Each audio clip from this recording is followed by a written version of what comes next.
Hi, Allison Ziggy, and I am here talking about my book, Princess Interrupted, on Princess Interrupted, the podcast. I took the paywall away from the first 25 pages of my book. I've officially released the first 80 pages of my book, and it's feeling really bold. This book is central to the core reason I'm here, my mission on the planet, I suppose, my dreams. It's always been my dream to be an author, but this story is so powerful. I am going to have a second episode where I actually read you the first 10 pages of the book and animate it in the way that it was written in my voice, which is a really powerful experience. I just want to say thank you for your support in this project. Make sure that you're following along on Substack. And if you are the kind of person who likes to support artists, I would greatly appreciate you becoming a paid subscriber. For $7 a month, you get access to the new pages.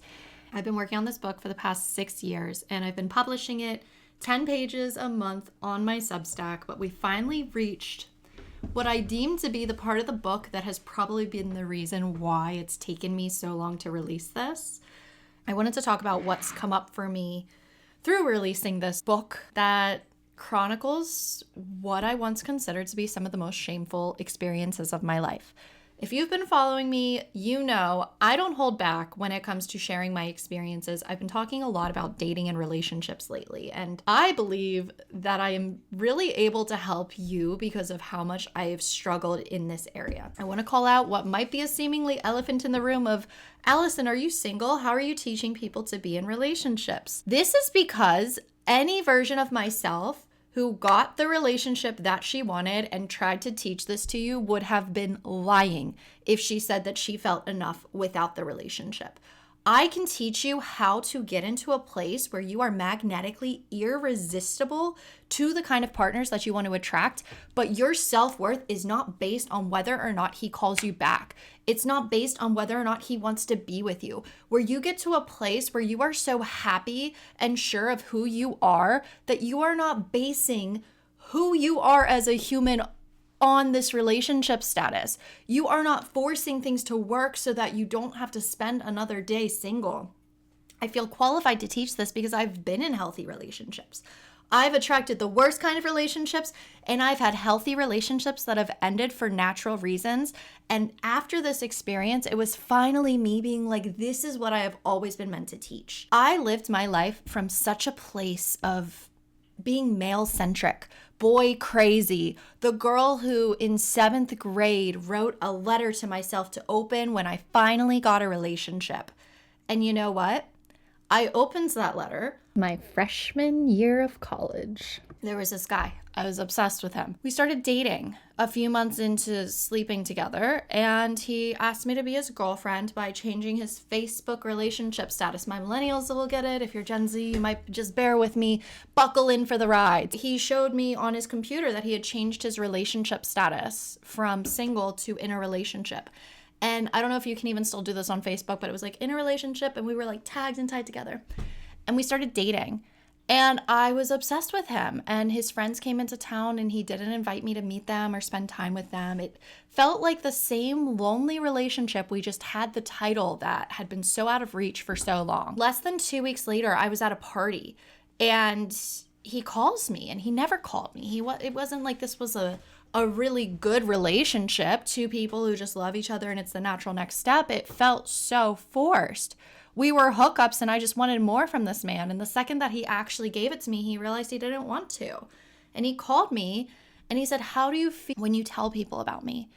And I said, I feel excited. Why? How do you feel? Like me, like goo-goo-eyed, so happy that this man called me. The standards were on the floor. I was so happy he called me. And I said that. And then he goes, I don't get excited to tell people about you. And I felt everything go dark. I was outside at this frat party. Who knows if I had a coat on or not. It was snowing. And I was just heartbroken. I couldn't believe my ears. I went from being so excited and feeling so good that this man had called me and taken the time to let me know what was going on, only for him to break up with me. And I didn't see it coming. And I said, what?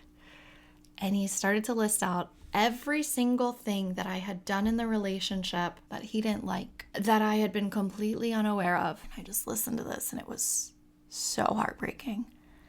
And I just started crying.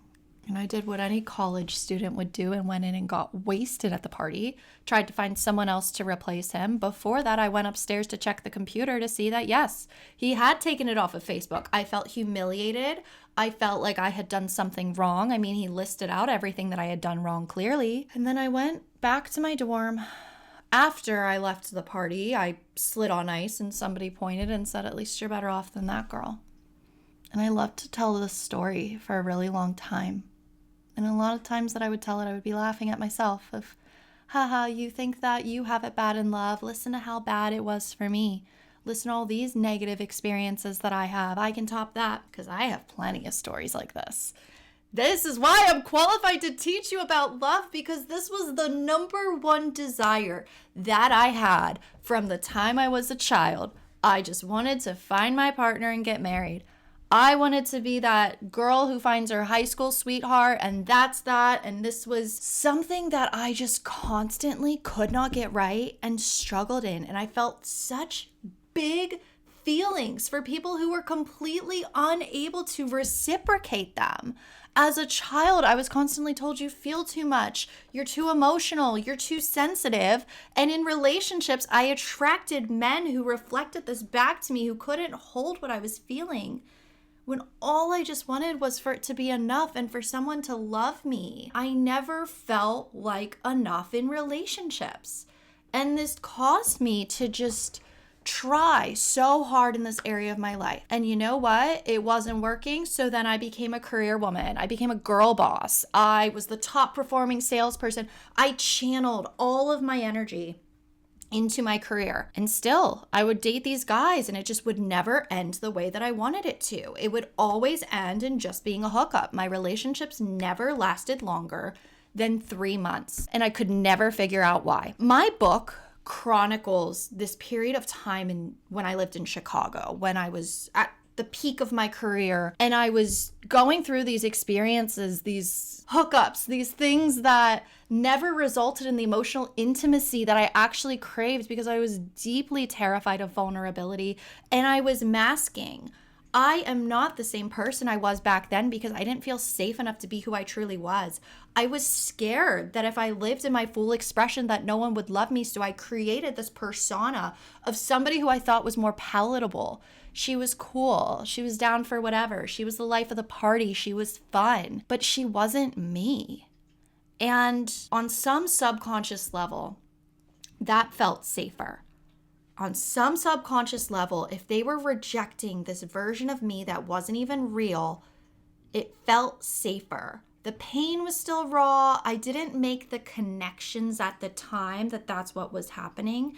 But in hindsight and knowing what I know now about energy in the subconscious mind, that's 100% what was happening and what was going on the entire time. And in 2018, I had my spiritual awakening, my twin flame experience, my world completely shifted and my fake self fell away.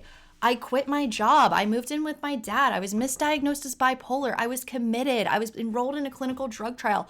All these things bubbled up and my life imploded and I felt like such a loser. I desperately just wanted to manifest a partner so that I could get back to my life. I was so embarrassed that at 27, I was living with my dad when that was the normal age that people were moving in with their partners. They were traveling the world together. They were getting engaged and married and moving in. And I was with my dad and I couldn't even get a guy to call me back. I went on a date with this guy, Chad. I was just so sad. Like, my life was sad. And he just, like, we dated for a little bit. And then he's like, I want to date someone who is going to be my wife. And I just, like, it got to the point where I was just getting rejected so much that I just didn't even care anymore. And I had no freaking choice but to look inward. If there was a way I could have dated myself out of my life, I would have, and I couldn't. I could not do it. So I discovered manifestation. My immediate priority was getting out of my dad's house and fixing my career. I was selling internet service door to door and it was miserable. I hated it. I was so embarrassed. I went from making six figures, what, like $180,000 a year in your 20s? I was making that, and then I was making like 60. And I was so embarrassed because I quit this job and I was like, had these things that I thought were going to happen and they didn't. It was like I gave up so much for nothing, is how it felt at the time. I started putting my life back together. I started manifesting jobs and stuff. And then I started to get to a place where I was like, okay, let's apply this to relationships. It never changed the outcome. No matter what I tried, I could manifest jobs, I could manifest money, I could manifest trips, I could manifest travel, I could manifest moving to cities, I could manifest my apartment in New York. I could not manifest the relationship to save my life. I tried journaling, I tried all these things. And it wasn't until I got into total alignment with my purpose, my mission, and who I was that I healed the wound of not feeling enough without a partner. And I want to say what I really help you with is the entire transformation of how you approach dating. Where dating gets to be this fun experience, you know that your partnership is inevitable. You know that you get to have it, but you prioritize your passion and your purpose and what lights you up and who you're here to be on a soul level over like trying to manifest a man. That is such a misuse of your divine life source energy. I will never forget, one of my best friends went to Japan and she came back with this daruma. And a daruma is a tradition in Japan where you set a goal. So it's a doll and it has two eyes and they're not colored in. And you color one of the eyes in when you start the process of working towards the goal, and you color the second one in when the goal's been accomplished. And you do a ritual around it. It's very intentional. And when she gave me the daruma, I wanted to use it to manifest a boyfriend. And this wasn't that long ago. She's like, I am not going to give you this daruma if you are going to use this to manifest a boyfriend. That is the stupidest thing I have ever heard. I was like, okay, I'm going to use it to write my book. Like, do you see what I mean? I was like, let me use this really intentional, special, cultural thing to manifest a boyfriend. Like, what a misuse of energy. And so I did it to write my book. And I've been writing my book for the past few months, and I did it behind a paywall. I let my friends read the first 10 pages, and they're like, it's really good, we want to see more. And then I started to write more, and it's like really juicy, and it chronicles a lot of experiences that I had once considered shameful, but I've now moved past. And through the process of writing this, I healed so much of what had been coming up for me. And I was just talking about relationships, and it finally hit me where I was like, this is what I'm meant to help people with. I'm writing about this version of myself who was so lost and was just desperately looking for love. And I look at my life now, and I've had relationships, I've had boyfriends, and they were good. And some of these things have ended, and I meet new people, and I get texts, and I like practice what I teach you. Am I married? No. Am I engaged? No. Am I in a serious committed relationship? No. But what I can tell you is I know I get to have these things in my life. I do not care about the timing, and I do not feel less valuable because they're not here now. And that is the biggest win of all, because if life would have happened the way that I wanted it to, I would have been basing my entire worth, my entire life experience, my breakthroughs on a man. Do you realize that is something that women don't have to do anymore? That was forced upon us for who knows how long, the history of suppression and the patriarchy, but we don't need to do that anymore. And part of my act of rebellion is like, I am happy as I am. Yes, I really am someone who wants to get married, have that soulmate love, wants someone who is just like, that is my woman. I love her. She is my favorite person. But you know what? I'm not less than now. I am going to be who I am here to be, and I'm not going to let a man hold me back because he's not here, or because he is here and I'm filtering and watering myself down, which is something I used to do because I wanted the desire so much. I would change what my non-negotiables were. I'd be like, I want someone like this. He's not quite, but like he kind of works, but like he's really nice to me and he calls me every day and we're having a good time. No. This is what happens when you're empowered, is you don't settle and you get exactly what you want out of life. You get exactly what you desire. It might not happen in the exact order that you want it to, but I am so grateful for these struggles and these challenges and these stories because it's not just me who's experiencing this. I am so grateful that I can look at those past things that happened and I can separate my real self from the pain that I was in. I can separate the rejection from, girl, he was never good enough for you anyway. You weren't looking at the situation the right way. That I can separate my worth and my value as a healer and a coach from my relationship status. Could you imagine how tumultuous that would be? That if I based what I knew on how the quality of my relationship was that day and how many people are doing these things, I didn't deconstruct a false life to rebuild another one. I am here to authentically share with you what is possible and what you can make out of life, even in the face of the disappointments, even when you are living out what used to be your worst nightmare. And you're like, it does not matter what is happening on the external because I feel so good and so solid within me. I have the best people in my world. I feel 100% seen. I can say anything to the people that I love and they will still love me and accept me as I am. I am so grateful. And I look at the challenges that I've had and the decisions I've had to make and the person that I've become as a result of those. And I will get to look back on my life and not only know that I never settled, but know that I freaking went for it. Know that without a doubt, I stood up for my values. I put art into the world. I took my biggest pains and transmuted them into something so much more beautiful. And that my words and my contributions changed people's lives. That someone listening to this is in a shitty ass situationship and she's gonna be like, actually, I can't come over tonight because you don't meet my standards and I know I deserve better and I want a husband and this is not you. I know he's out there and you are blocking my energy. Goodbye. And then she's going to go and do some of the journal prompts that I shared and finally feel relief in her nervous system. And that's just the free work that I offer, baby. So if you really want to go deep, I have coaching. I have all kinds of ways that we can work together. But let me tell you this.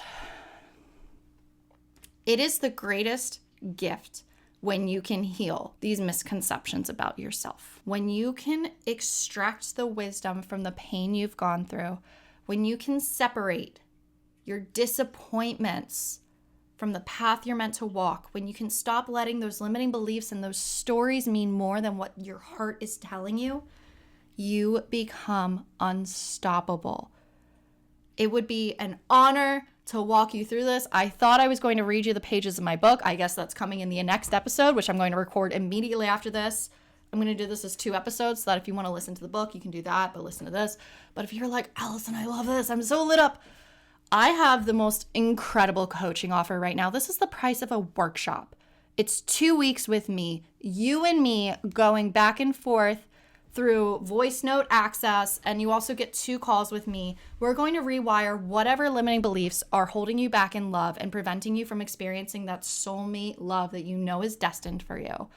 Whether he's here or not, because that's the beautiful thing. When you can cultivate this within yourself, you just wait until you get the other person that aligns with it. Because it's out there. And I don't want to see you struggle the way that I did. Sure, the book is entertaining and incredible and amazing, but you don't need to live those same experiences to get these lessons. I went through it, so you don't have to. Let's make your experience different now. Let's help you genuinely. I know what works because I spent years doing what didn't work. I love you so much. I'm including the link in the bio for this. There's a limited time bonus where you'll get access to Flowers for V-Day, which I'm going to change the name to Flowers for Any Day because it really is not just about Valentine's Day. You'll get that as an added bonus if you sign up before the end of the month. I love you. Limited spots for this. And the program's called Refuse to Settle. That's that. And I am going to record my book next. I love you.